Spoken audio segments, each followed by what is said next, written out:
Someone had tripped me. I looked around as I got up, but I couldn't tell who had done it. It had to be an accident. Nobody here would dare do that on purpose. I went in through the doorway. "Hey!" I shouted again as someone smacked the back of my head. I looked around. Once again, I couldn't tell anything. But as I took a good look at the kids near me, I realized something disturbing. I wasn't towering over the crowd. This wasn't the way I'd pictured things. This wasn't the fantasy that had entertained me ever since I'd learned about Peacejoy. Most of the other kids were my size. Or bigger. There were only one or two runts, but they didn't look scared. Their expressions were tough. They seemed alert, like they were looking all around for any source of danger. Or maybe they were looking for targets. The teachers, who were waiting inside, led us into the auditorium. I got hit twice more before I took a seat. I sat in the last row, so there'd be nobody behind me. I noticed a banner over the stage. Peacejoy Charter School. Making schools safer everywhere. Everywhere? That didn't make sense. A huge kid sat on my left. He was so big, at first I thought he was a teacher. "Give me your lunch money," he said. I didn't even try to argue. That's how scary he was. Right after I handed over my money, the kid on my right said, "Give me your sneakers." He was even bigger. I looked around the auditorium, wondering who I could steal lunch money and sneakers from. That's when it hit me. And it hit me so hard I almost threw up. I wasn't the only kid who realized it would be great to be the one bully in a school full of victims. Everyone had that idea. Every bully in 16 different schools. And, based on the banner, the people who ran Peacejoy already knew it. They were making schools safer by stuffing all of us here. Other schools would be safer, but not this one for sure. It was going to be a rough year. Parasites. There's a poem my grandmother taught me.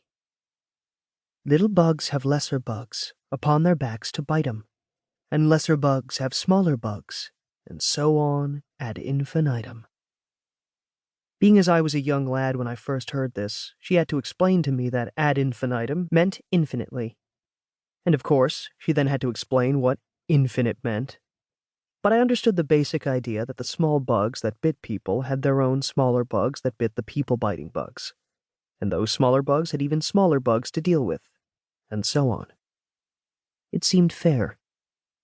I mentioned bugs because the place we moved to isn't all that clean. The bugs don't really bother me, but it's hard not to notice them as they scurry in the shadows or dart beneath the cabinets. On the bright side, the people around us are interesting. From the start, I could tell it was a lively neighborhood, filled with the scents of exotic, spiced foods and the sounds of rhythmic, pulsing music.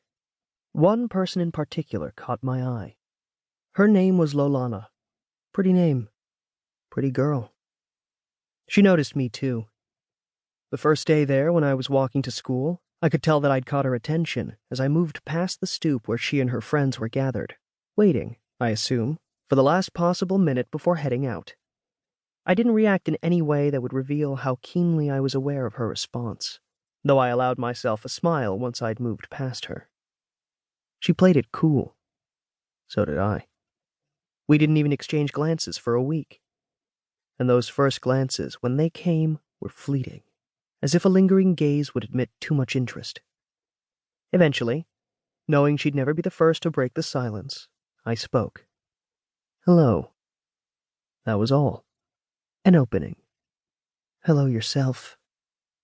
Another week, and we were walking to school, not really together, just side by side. She told me very little about herself. I told her less about my own past. We became friends, not boyfriend and girlfriend, but a boy and a girl who were friends. This was better, since I would eventually betray her. No, betray is not the right word. I guess exploit would be better. Still, she'd feel a wound in her soul, but the wound of a friend's betrayal stings a little less than that of a beloved's deceit.